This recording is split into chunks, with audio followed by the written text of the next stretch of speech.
So I got my special occasion glasses on.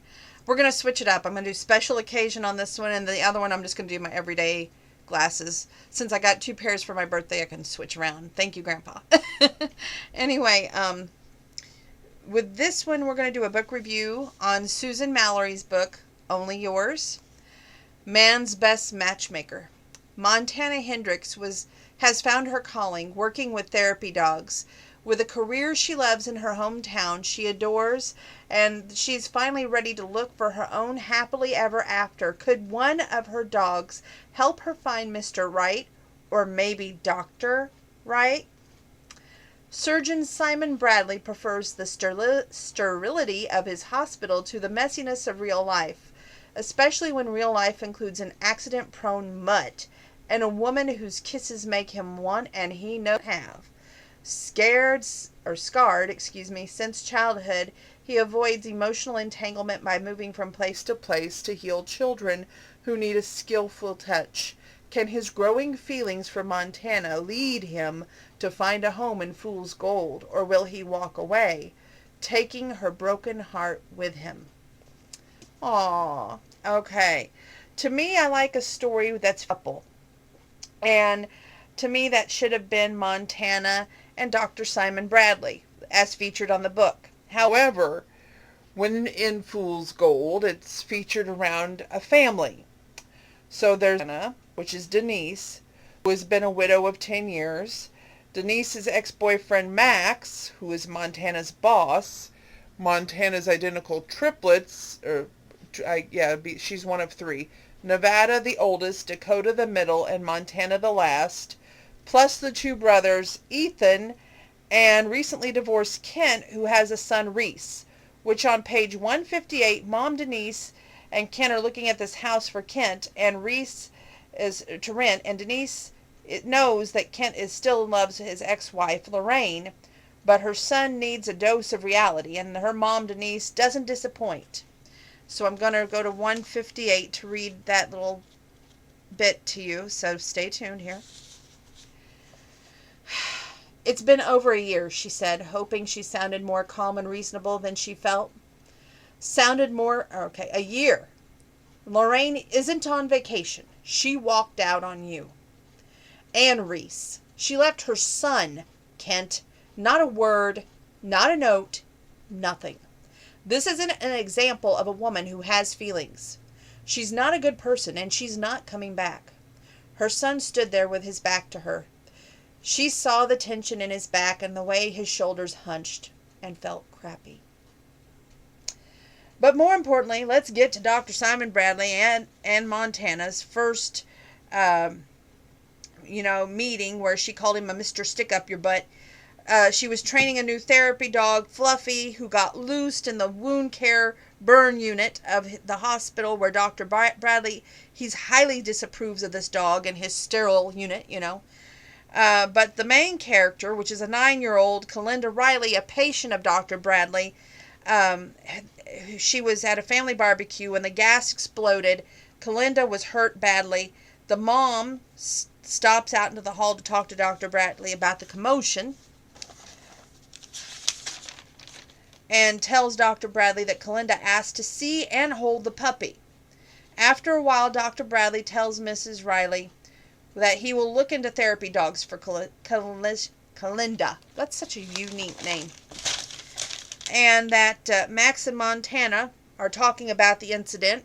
Max tries to... Now, Matt's his boss, remember, the ex-boyfriend of Mommy Dearest. Max tries to tell her the accidents happen, but Montana is frantic, nervous wreck. Montana goes to the kennel to collect her thoughts when the mayor of Fool's Gold, Marcia Tilson, has come up with a plan and needs her help. And you don't say no to the mayor. You just don't. Well, Mayor tells Montana doctor is visiting town and is a gifted surgeon, slightly difficult. He specializes in burn patients and is also a plastic surgeon. He is there for 3 months.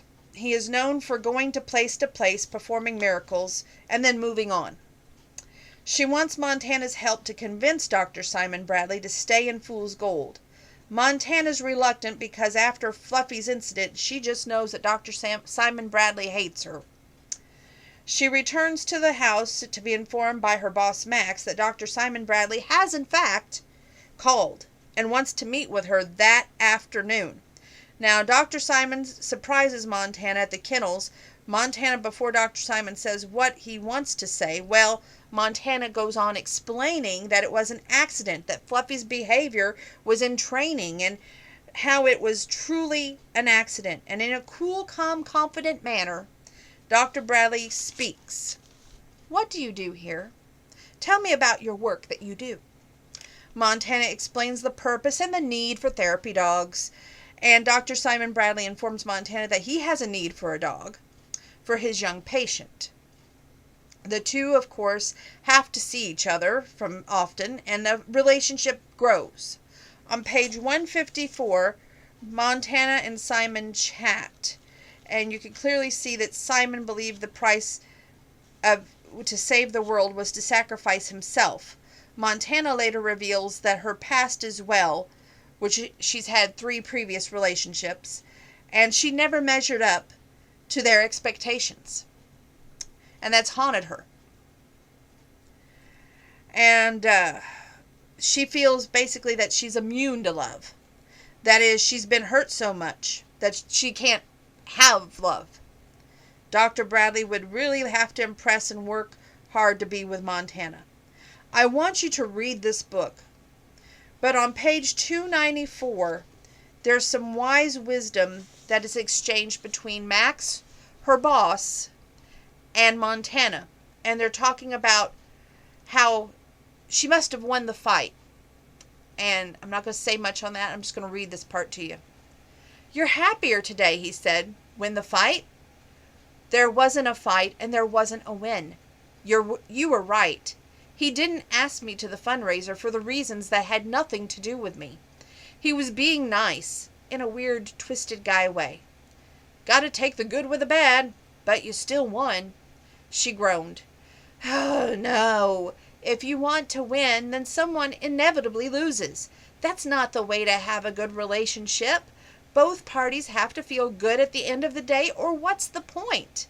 Very wise, little grasshopper, she laughed. Not yet, but I'm getting there. It says Bradley had ended his passionate love between himself and Montana, which he did. And one day at Morgan's Books, he runs into Montana's mom, Denise. He doesn't quite get the reception he thought he was going to get. And I'm going to share that with you. She was too friendly. Have you spoken to Montana recently? Not in a couple of... I just dropped the book. It's all right. It's a little late at night. I'm a little goofy. I'm tired.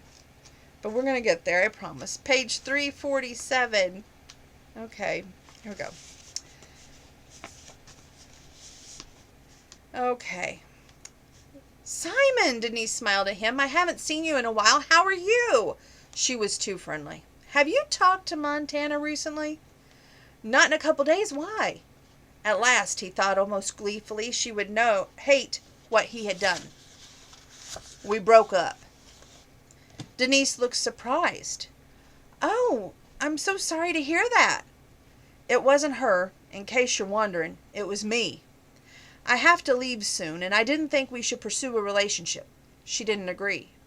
She's in love with me. Denise was carrying a book.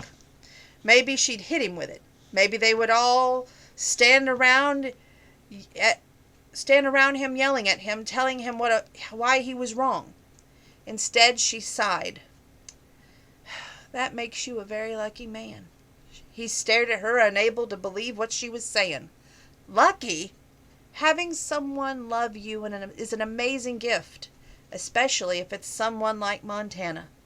She straightened and squared her shoulders, an action that reminded him so much of her daughter. So yes, if she loves you, you are a very lucky man. And if she loves you, you must be a good man. He didn't know what to say to that. It's taken Montana a while to find her way, Denise continued.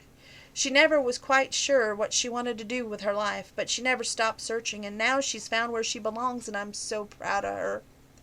He didn't understand where was the screaming, where was the accusations. I don't love her. Denise stared for a long time, then leaned in and wrapped an arm around him. I'm so sorry, Simon. I don't know very much about you, but what I've been told is sad. It must be difficult for you to trust in something you've never seen. Being loved must be one of the most terrifying things of all.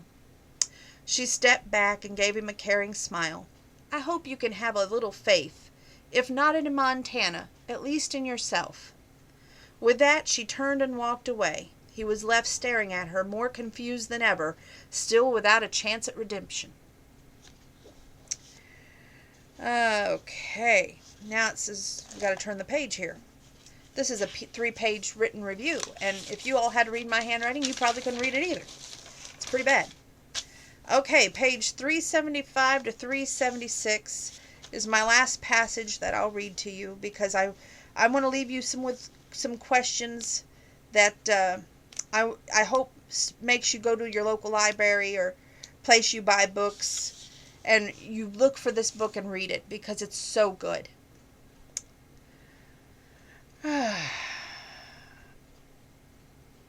Now remember, well, you don't really know too much about Dr. Simon Bradley, but one of the reasons he's so passionate about what he does is he has been hurt before.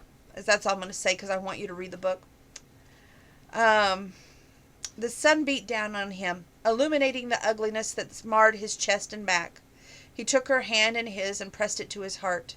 This is who I am. I will never be perfect, never be like anyone else. I'm only as good as my work as I do, and if I lose that... She took both his hands in hers. You are not defined by what you do.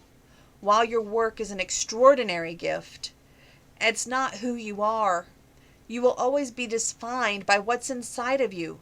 Your strength, your determination, your relentless pursuit of the best for your patients. You are a good man with a heart so big you've been afraid that if you open it up even a little, you would be swallowed whole. She smiled gently. I have a secret to tell you. Love does not make you weak. It makes you strong. Stronger than you ever imagined. You've spent your whole life in service of others. Maybe it's time to have a little something for yourself. Oh, now my questions for you, so you'll pick this book up. Did love conquer all? Did Dr. Simon Bradley decide that he couldn't wander the world anymore to fix others? That he knew Montana and him were finally destined to be together? Did the therapy dogs help the healing process? What secrets does Dr. Bradley not wish to share because of a painful past? What made Dr. Bradley want to be a burn unit doctor? The answer to these burning questions can be yours if you pick this book up, Only You by Susan Mallery. And it gets a book rating from me, a high 7. So read that book. And I'll be back with one more book rating before I go downstairs to work out. Yay!